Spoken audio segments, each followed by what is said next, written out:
Hey world, this is Joshua Washington, professional speaker, coach, and trainer. And man, am I excited.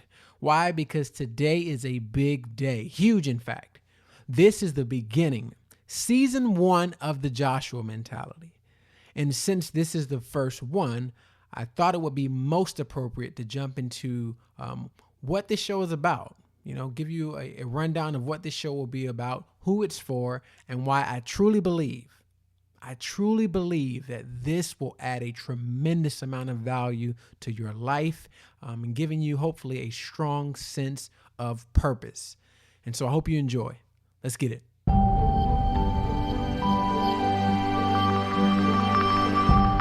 All right, so let's jump right into this. As I told you before, I am very excited, so I'll do my best to try to contain that a little bit as we go on here forward. But I thought it'd be cool to start off first off with, what is the Joshua mentality? That's probably the question I get the most. And so I want to break that down and kind of unpack that in layers here. The first layer that you probably already have heard in association with the Joshua mentality is this tagline of success is your destiny. Now, I think it's important to really explain what that means. Because it doesn't mean that success is a destination. No, what it means is that success, from what I believe, success is already within you. Success is not something you accomplish. Success, in many ways, and of the best ways, I would say, success is who you are. It's innate. It's within you already. Now, the challenge is engaging that success, defining that success, experiencing that innate success that's already within us. And that brings us to the next layer of the Joshua mentality, which really focuses on our belief systems. Now, as an organizational psychologist, I love many of the principles of psychology because it focuses on behavior and beliefs and how those things shape our being and our lives. And that's really the second layer of the Joshua mentality, because the Joshua mentality is broken up into 4 core mentalities that I believe lead to a fulfilling life, lead to you experiencing a fulfilling life. These 4 core mentalities are areas that I believe if you were to find anyone who is successful in these 4 areas, you will find someone that would share with you that they are experiencing on a day-to-day basis fulfillment in their lives. Now, you might be wondering, what are those 4 areas? So here they are. The core 4 mentalities that you will see in association with the Joshua mentality is the mentality of success, the mentality of leadership, the mentality of wealth, and the mentality of faith. Those are the 4. Those 4 areas, if you were to develop a successful mentality in those 4 areas, I will guarantee you money back guaranteed, even though you didn't spend any money to listen to this podcast, but still, I'll give you some money if you accomplish a successful mentality in those 4 areas and then can say you do not, or you are not experiencing a life of fulfillment. I don't believe it. I've seen it for my life and I've seen it for the lives of others. These 4 core areas are the 4 core areas that lead to a life of fulfillment. And here's how I'd like for you to visualize this thing. Think about these, core 4 mentalities as like cities. Think about them like cities within your mind, or maybe on the surface of your mind. Let's do it that way. Let's make it weird, real weird and kind of Zootopia-ish type. I don't even know if that makes sense. But anyways, picture them as cities that you can drive to, on top of your brain. You drive to the mentality of success. You can kind of go visit the mentality of faith and wealth and leadership. And here's the cool thing about these cities. Your belief systems really make up the quality of these cities. So your belief system can determine whether you're living in a poor, impoverished city, or it can determine whether you're living in a city that's rich with knowledge and success and all of the things that many of us aspire to have.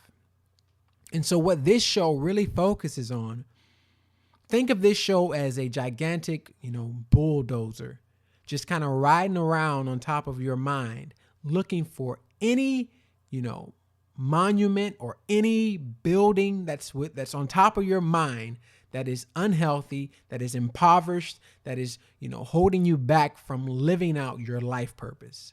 The role of the Joshua mentality is to take this gigantic bulldozer and knock those things down, tear them down.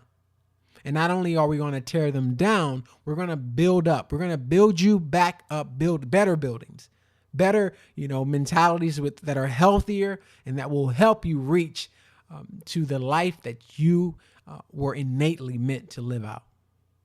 I know that's a lot. I know that sounds very ambitious, and some of you may be thinking, yeah, all right, Joshua, you can't accomplish this on a podcast. And maybe you're right, but that's the goal. That's the goal of the Joshua mentality. And I'm walking you through something that I've lived.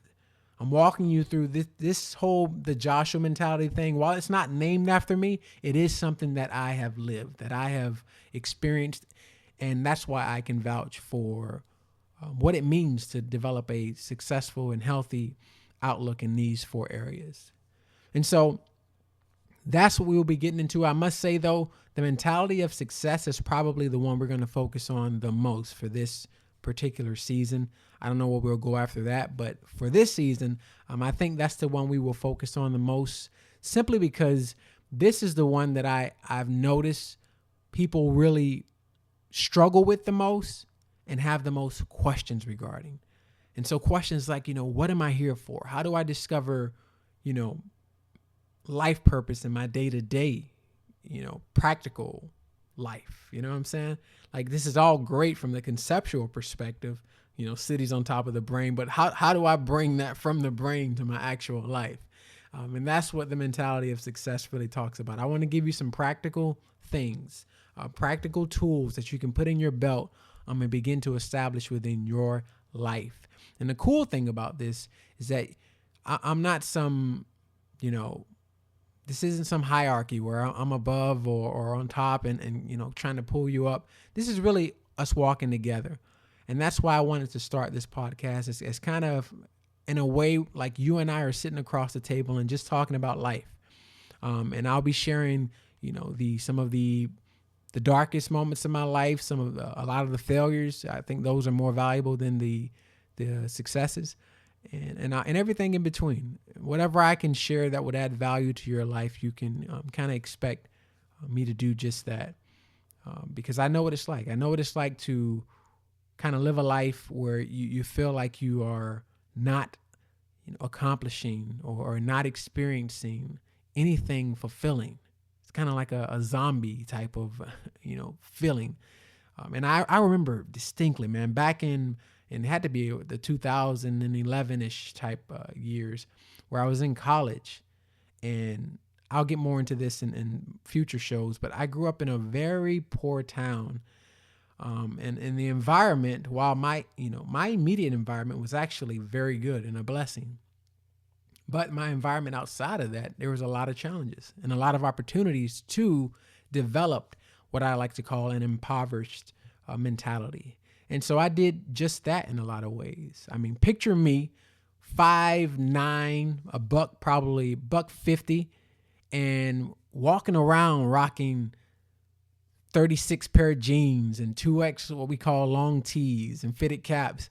I mean, that was not only the style, but that was almost like a validator. Like, if you weren't dressing like that, it was something wrong, or God forbid that your shorts were above your knees, right? Like, now you on something totally different, and we gotta like take you to the doctor because something's wrong with you if you're wearing shorts that actually fit and they're above your knees. God forbid, right? But that's kind of the outlook and the mindset. And so I remember when I moved up to Orlando, right? And I was attending college, and I met up with this family. This guy's name was Victor, and him and I kind of crossed paths and became really close. And so Victor would like pick me up and would take me out with his family. And so I remember this like it was yesterday. One day Victor decided, hey, let's go get something to eat. So he took me to McDonald's. And, I'm more dressed up than usual. I remember I was kind of like I think I was in a dress shirt. We had just come from church or something. But I was in this dress shirt, and we're standing in the McDonald's line. And Victor leaned over to me and he says, not in a like a judgmental way, but just curious, right? He leans over and he asks me, he says, yo, why do you wear your shirt so big? Like, you have a nice physique. Like if I look like you, I'd be wearing shirts that fit so that people can see, they can see the goods in the window. You know what I'm saying? And I got to give it to Victor at that point. I was in a lot better shape than I am now with this dad bod I'm rocking, but he had a good point. And when he asked me, I remember I paused and I thought to myself, yo, I don't really have an answer to that.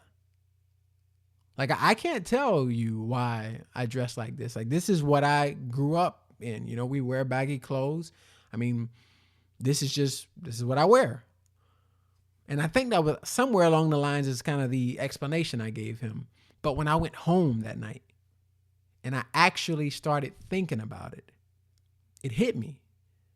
Like, you don't even have a real good reason why you do this. And so how many other areas of your life, and this is where we get into kind of that subconscious, what do you call it? We get into kind of the subconscious belief systems that our subconscious mind, I think is what it's called. Yeah, subconscious mind, where we obtain different bits of information and beliefs that really dictate our actions and have an impact on our actions, and we don't even realize it. And I had that same thing just in the area of what I was wearing. And this is not, to bash anyone that walks around in clothes that are too big for them. I know that's actually even coming back in style now. So it has nothing to do with that. It has all to do with the fact that there are many of us who practice certain things, practice certain beliefs, have certain mentalities that we did not develop ourselves. They were given to us and we've never challenged them. We've never searched them. And therefore they become one of the catalysts for why we are living a life below our intended purpose. And that was me all the way. And so as I begin to kind of analyze and perform an audit in other areas of my life, I realized that I was just kind of going through the motions. It's kind of a zombie, doing what I saw, but not really identifying Joshua, what I was made for. And as that began to change, that's how the Joshua mentality came into light. In 2011, actually, is when it started. And it's been great. It's been something that has stuck with me ever since. And I get the opportunity to travel and speak about, these 4 core areas. And I'm excited to share this with you. And so that brings me to the next point. This show is for, which I think we've already established this, but I'll cement it here even more. If you're still on the fence, this show is for a person that's interested in growth, and living out their life purpose. Like I said, we'll be tearing some things down, thought by thought, brick by brick, and hopefully by the end of season 1, you'll feel like you've taken at least one step further or closer to defining your life purpose or living a more fulfilling life. With that, let's jump into story time. This story is actually from the great Les Brown. If you don't know about Les Brown, he's a renowned speaker and has been a renowned speaker for a long time. And I heard this story about a few years ago and have since named it The Buried Treasure and kind of added to it as well. So I hope that's okay, Les. But what he describes a kind of a vision. And I want you to think about this, really visualize this. He describes a man in a hospital bed who wakes up to people standing above him, just kind of looking down at him. And not only are, these aren't just regular people. These are people who were covered in like gold. They were golden people. I don't know if that ever has existed, but in this vision, that's what they were, golden people. And they're looking down at him. And so, like any of us, he woke up kind of freaked out. And so he says, who are you people? And one of the voices kind of speaks up and they say, we're your dreams. We're the dreams, the strengths, the talents, the gifts that you never, ever engaged or used. And so not only have you died, but now we're going to die with you. And so I tell you that story because I really want you to understand, or at least from my perspective, what I see at stake here. How sad would it be to know that you could get to the end of this thing we have called life, that you can get to the end of it with gold still inside of you. Gold that's sitting inside of you, and when you get to the end would be looking back at you like, hey, why didn't you cash us in? Why did you bury us under your life instead of, allowing us to live through your life? Be given back to the earth. And that's how serious I take this. Because the way I see it, not on my watch. I don't want anyone, not any of my friends, not any of my family, and not anyone listening to this podcast to get to the end of their life with gold on the inside of them. Nope, we must give it back. If you haven't noticed, our world needs every bit of gold that we have. And we got to give it back, y'all. And that's what this is about. We'll walk this thing out together, living out the success that truly is our destiny. All right. So make sure you hit that subscribe button and let's grow together. Trust me, you do not want to miss out on this season. And you've been listening to the Joshua Mentality. So until next time, remember, success is your destiny.